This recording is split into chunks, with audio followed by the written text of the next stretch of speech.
उस वचन के सुन करके अपना हृदय खोलने के लिए आप अनुग्रह करें। प्रकाशित वाक्य 3:20 पढ़े नो। देख मैं द्वार पर खड़ा हुआ खटखटाता हूँ। यदि कोई मेरा शब्द सुनकर द्वार खोलेगा तो मैं उसके पास भीतर आकर उसके साथ भोजन करूंगा। हालेलुया।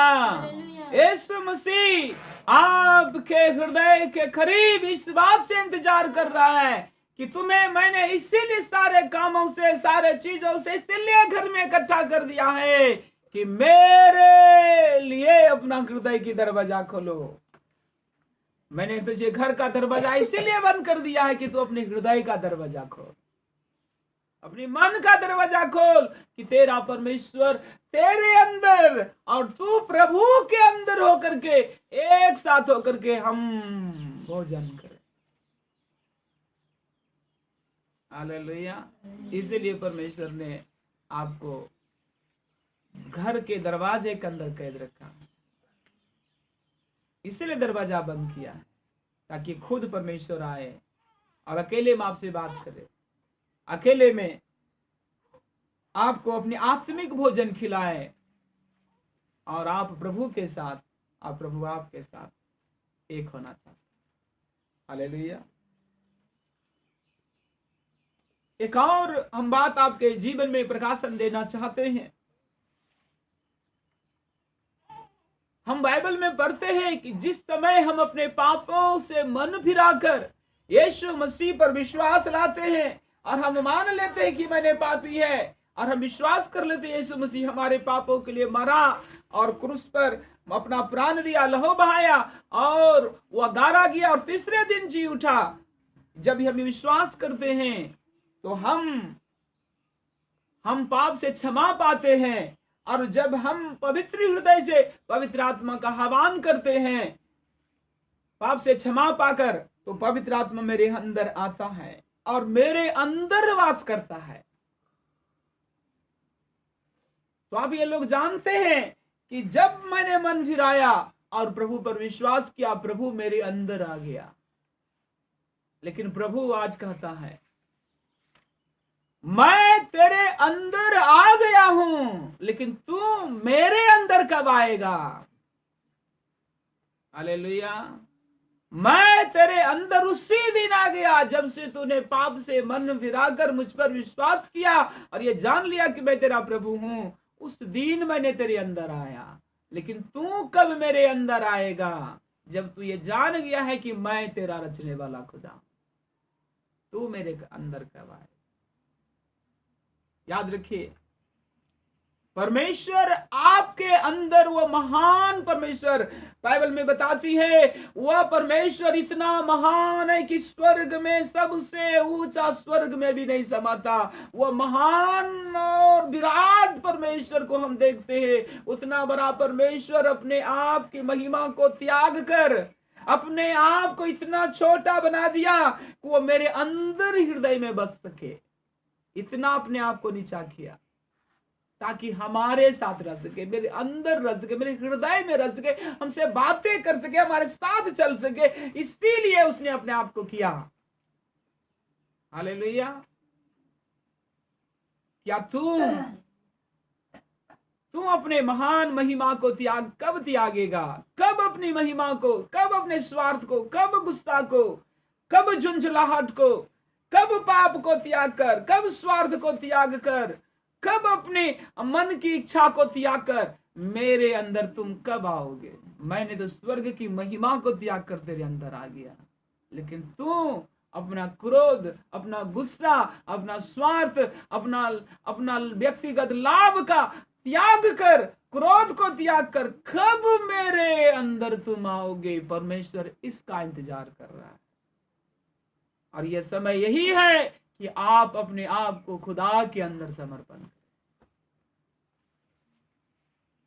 यीशु मसीह ने कहा उस दिन तुम जानोगे कि तुम मेरे अंदर, मैं तेरे अंदर, हम दोनों खुदा के अंदर। प्रभु तो आपके अंदर आ गए हैं जिस दिन आपने मन फिराया, लेकिन आप कब प्रभु के अंदर आओगे? ये तो प्रभु की महानता है को स्वर्ग छोड़कर आपके अंदर आया। लेकिन आप कब प्रभु के अंदर आए?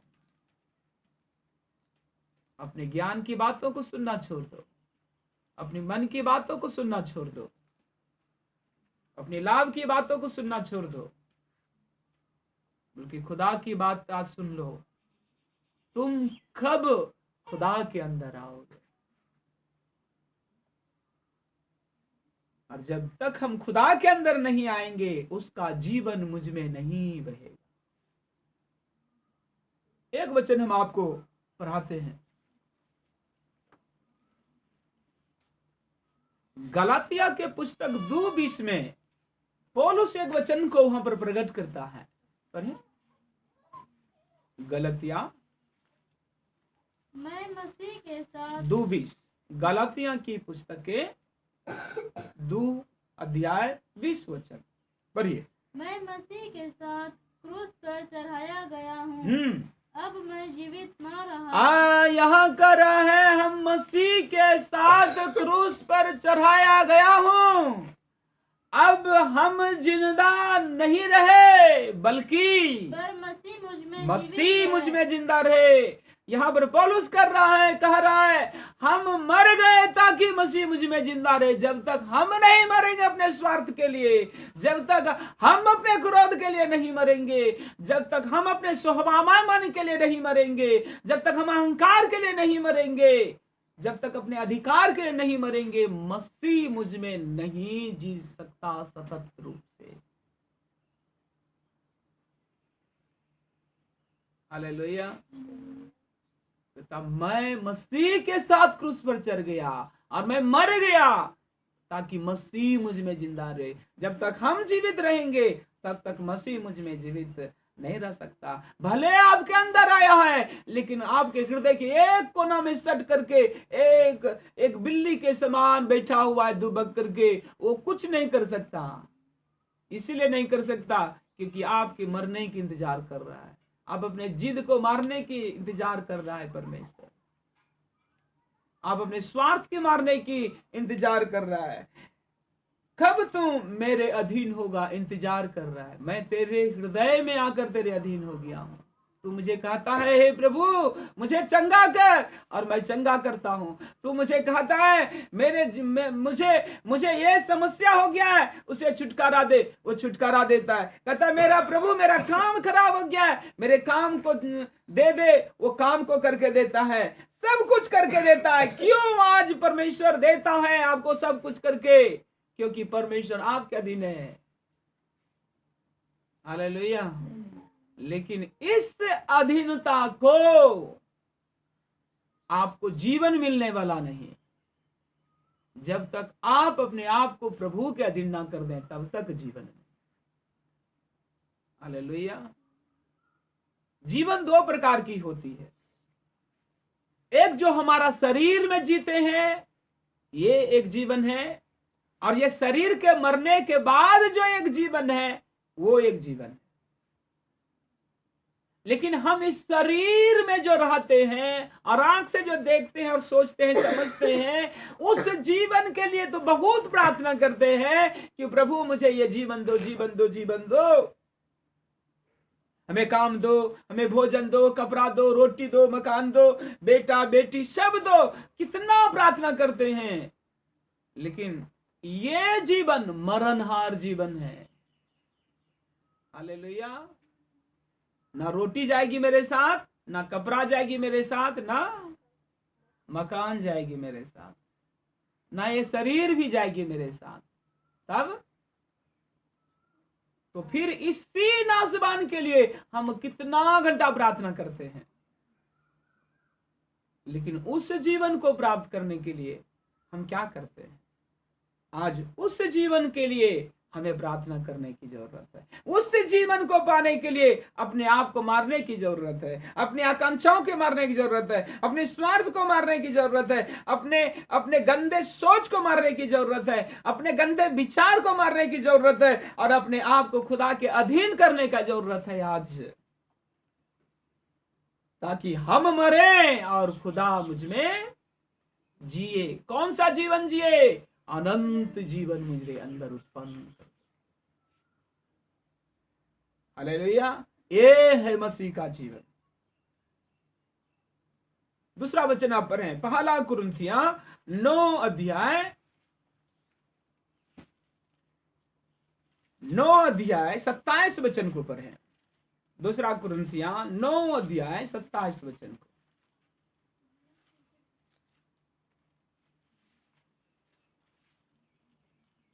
परंतु मैं अपनी देह को मारता कूटता और वश में लाता हूँ। हाँ, ऐसा ना हो कि औरों को प्रचार करके मैं आप ही किसी रीति से निकम्मा ठहरूं। फिर एक बार, पहला कुरिन्थियां 9:27। परंतु मैं अपनी देह को मारता कुटता और बस में लाता हूँ। बस में लाता हूँ। हालेलुया। हालेलुया। ये कौन सी बात यहाँ पर पौलुस बता रहे हैं कि मैं अपने ही देह को मारता कुटता हूँ। देह का मतलब है शरीर की इच्छा। शरीर का जो इच्छा मेरे अंदर में पनपती है,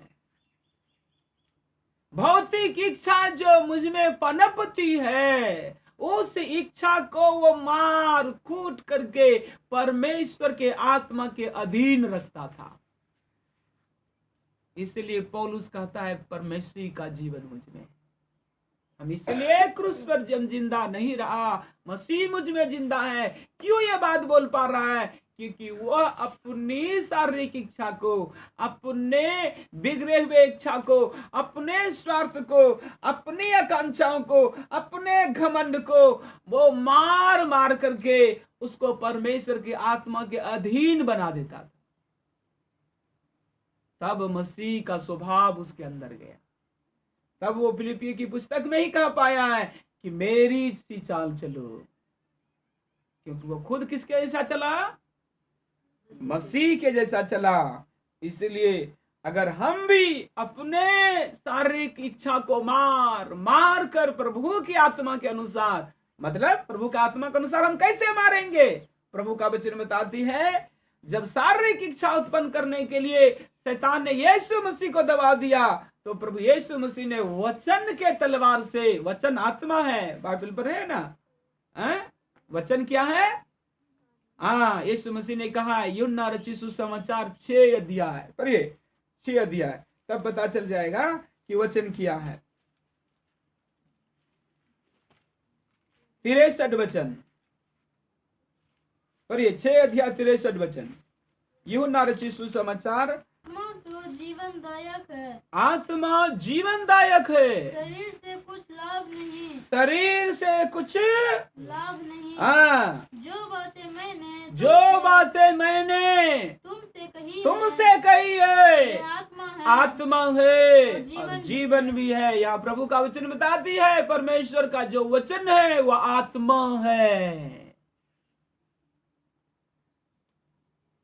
और यहाँ पर प्रभु का वचन बताता है, आत्मा से पौलुस ने देह की क्रिया को मारा और वह जीवित रहा। हालेलुया। आत्मा मतलब क्या है? प्रभु का वचन ही आत्मा है। और प्रभु यीशु मसीह ने कैसे शैतान को मारा? उस वचन से वार किया। शारीरिक इच्छा को जो पनपा रहा था शैतान, उस पर वार किया और उसको खत्म कर दिया। क्योंकि वचन एक आत्मा है, वचन एक तलवार भी है, वचन एक जीवन भी है। यहाँ के लिए मेरा वचन आत्मा और जीवन भी है। हालेलुया।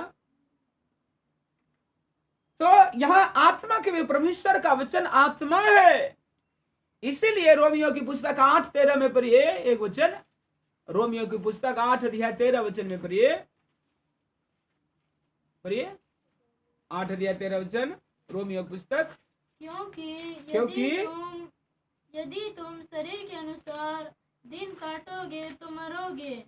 यदि तुम शरीर की इच्छा के अनुसार दिन काटोगे, अर्थात शरीर की इच्छा पूरा करोगे, अपनी मन की इच्छा पूरा करोगे, अपनी सोच की इच्छा पूरा करोगे, तो अनंत जीवन नहीं पाओगे। कौन सा मरने की बात कर रहा है? अनंत मृत्यु। इस शरीर में नहीं मरोगे। जब आदम को परमेश्वर ने कहा जिस दिन ये फल खाओगे उस दिन अवश्य मर जाओगे, क्या वो शरीर से नहीं मर गए तुरंत, बल्कि वो आत्मिक रूप से मर गए। उसी प्रकार यदि हम आत्मा से देह की क्रिया को नहीं मारेंगे तो हम अनंत जीवन से हाथ धो बैठेंगे, मर जाएंगे।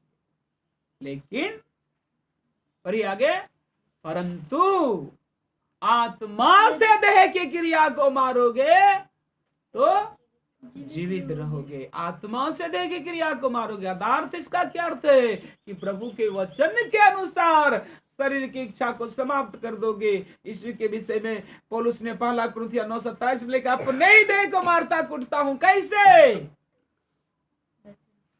परमेश्वर के वचन से अपने देह की इच्छा को मारता हूं, शरीर की इच्छा को मारता हूं, ताकि अपने आप को परमेश्वर के अधीन कर सके और हम जीवन पा सके।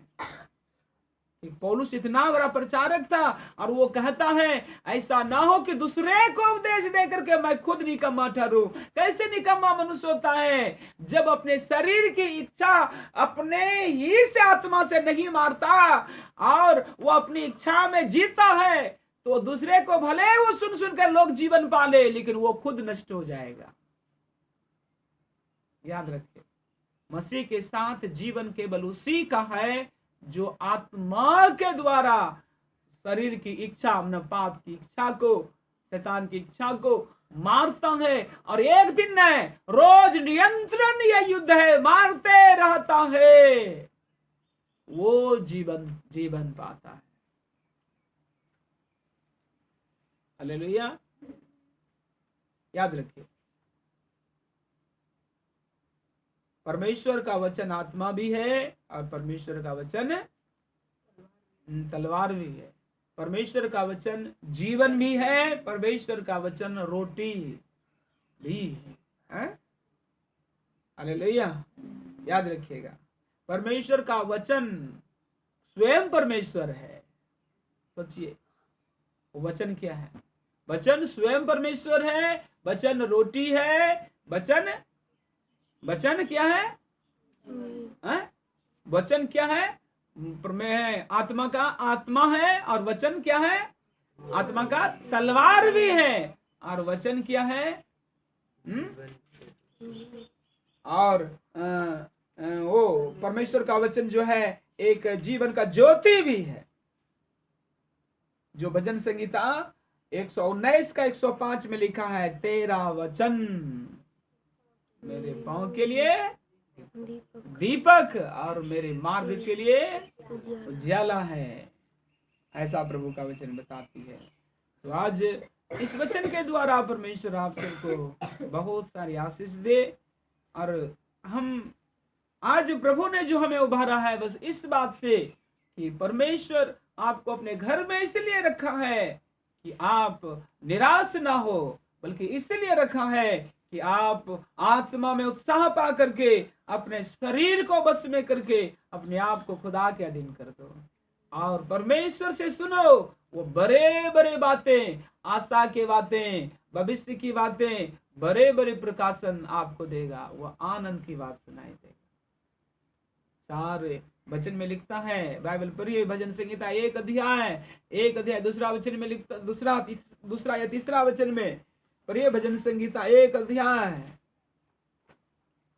भजन संगीता 1 अध्याय दूसरा वचन में लिखा है, परंतु जो यहोवा की व्यवस्था से प्रसन्न रहता है और रात दिन उस व्यवस्था पर ध्यान करता है, उस वृक्ष के समान रहता है जो बहती नालियों के किनारे लगा है। जो वचन पर ध्यान करता है, जो वचन पर रात दिन ध्यान करता है, इसलिए परमेश्वर ने हमको घर के अंदर रखा है ताकि हम प्रभु पर ध्यान कर सके। और एक और बात, हम लास्ट में एक संदेश आपको दे करके आज वचन को यहाँ पर विराम करना चाहते हैं। फिलिपियन 4 अध्याय 809 वचन में आप घर में पढ़िएगा और इस वचन पर बार बार सोच करके ध्यान कीजिएगा, क्यों परमेश्वर ने हमें लॉकडाउन के अंदर अपने घर में कैद के रखा है। ताकि पढ़िए फिलिपियों की अध्याय 4:8 से 9 अगर पढ़ेंगे तो वहां पर वो बातें दिखाई देता है, जो बातें सत्य है, जो बातें उचित है, जो बातें पवित्र है, जो बातें आदरणीय है, जो बातें सद्गुण और प्रशंसा की बातें हैं, जो बातें मनभावनी है, जो बातें सत्य है, बहुत सारा बातें वहां पर बताया गया है। और अगर वो सब बातें जो परमेश्वर की ओर से हैं उस पर ध्यान लगाया करो। इसीलिए हे भाइयों, जो बातें सत्य है। फिलिपियां 4:8 और 9 फिर से पढ़ो। इसीलिए हे भाइयों, हाँ, जो बातें सत्य है, जो बातें सत्य है, और जो बातें आदरणीय है, जो बातें आदरणीय है, जो बातें उचित है, जो बातें उचित है, और जो बातें पवित्र है, जो बातें पवित्र है, और जो बातें सुहावनी है, जो बातें सुहावनी है, जो बातें मनभावनी, जो बातें मनभावनी है, अर्थात जो भी सद्गुण और प्रशंसा की बातें हैं, पर ध्यान लगाया करो। उस पर ध्यान लगाया करो। पौलुस अपने कलीसिया के लेटर को लिख करके बताता है। क्यों? क्योंकि पौलुस वहां पर कैद था फिलिपियों की पुस्तक लिखने समय, उस सेल घर में बंद था, बहुत दुख और पीड़ा झेल रहा था, और वो किस तरह अपने आप के ध्यान को उस तकलीफ और दुख पर नहीं लगाकर उसने अपना ध्यान परमेश्वर की उन बातों पर लगाया। यहाँ लिखा है परमेश्वर की बात, जो बातें सत्य है, यह परमेश्वर की बातें, मनुष्य की बात नहीं यहाँ पर कर रहा ध्यान करने। अगर दूसरा वचन भी हम आपको निकाल के दिखा सकते हैं, जो बातें, जो प्रभु की जो बातें हैं वो बातों पर ध्यान करने के लिए कह रहा है। जो बातें प्रभु की ओर से सत्य है, जो बातें प्रभु की ओर से आदरणीय बातें हैं, जो बातें प्रभु की ओर से उचित है, जो बातें प्रभु की ओर से पवित्र है, जो बातें प्रभु के दृष्टि में सुहावनी है, जो बातें प्रभु के दृष्टि में मनभावनी है, जो बातें प्रभु के दृष्टि में सत्गुण और प्रशंसा की बातें हैं, उस पर ध्यान करो। प्रभु के दृष्टि में जो है। हालेलुया। ये बातें पर प्रभु कह रहा ध्यान करने के लिए। आप 9 वचन में पढ़ेंगे तो जो बातें तूने मुझसे सीखी है, जो ग्रहण की है, सुनी है, मुझ में देखी है, उन्हीं का पालन करो, तब परमेश्वर का शांति, आप घर में बैठे रहेंगे, परमेश्वर का शांति आनंद के समान निकल जाएगी। और लोग कहेगा अरे तुम घरे में बोर नहीं होते हो, और आप कहेंगे मेरा आनंद शांति का राजकुमार मेरे अंदर बसा हुआ है। हालेलुया। यीशु मसीह का नाम क्या है? शांति का राजकुमार। क्यों आप निराशा रहेंगे? क्योंकि शांति का राजकुमार मेरे। हम 1 महीना हॉस्पिटल में थे बेंगलोर में, इंदिरा गांधी इंदिरा नगर में। हम 1 महीना से ऊपर हॉस्पिटल में थे, कोई मेरे साथ नहीं था, लेकिन जितने अगल बगल के जितने लोग थे, बराबर 1 आदमी 2 आदमी उसके पास रहता था और मेरे पास नहीं रहता था, लेकिन फिर भी हम प्रभु में बहुत आनंद रहते थे। लोग पूछते थे तुम क्यों आनंद रहते हो, तुमसे तो कोई मिलने भी नहीं आता है। हम कहते थे कि आप नहीं जानते मेरा आनंद कौन है। हालेलुया। क्योंकि मेरा आनंद मनुष्य का नहीं है, मेरा आनंद का देने वाला शांति का राजकुमार मेरे अंदर वास करता है। हालेलुया। इसलिए प्रिय परमेश्वर के लोगों, आप चिंता ना करें, क्योंकि परमेश्वर ने आज जो वचन आपके लिए दिया है आप उसको ध्यान करें। आप घर में रहें, सुरक्षित रहें, प्रभु की शरणों में बैठकर उसकी सुने, क्योंकि आप उनके ढेर के लिए बुलाए गए हैं और आप प्रभु के ढेर हैं। आइए हम प्रार्थना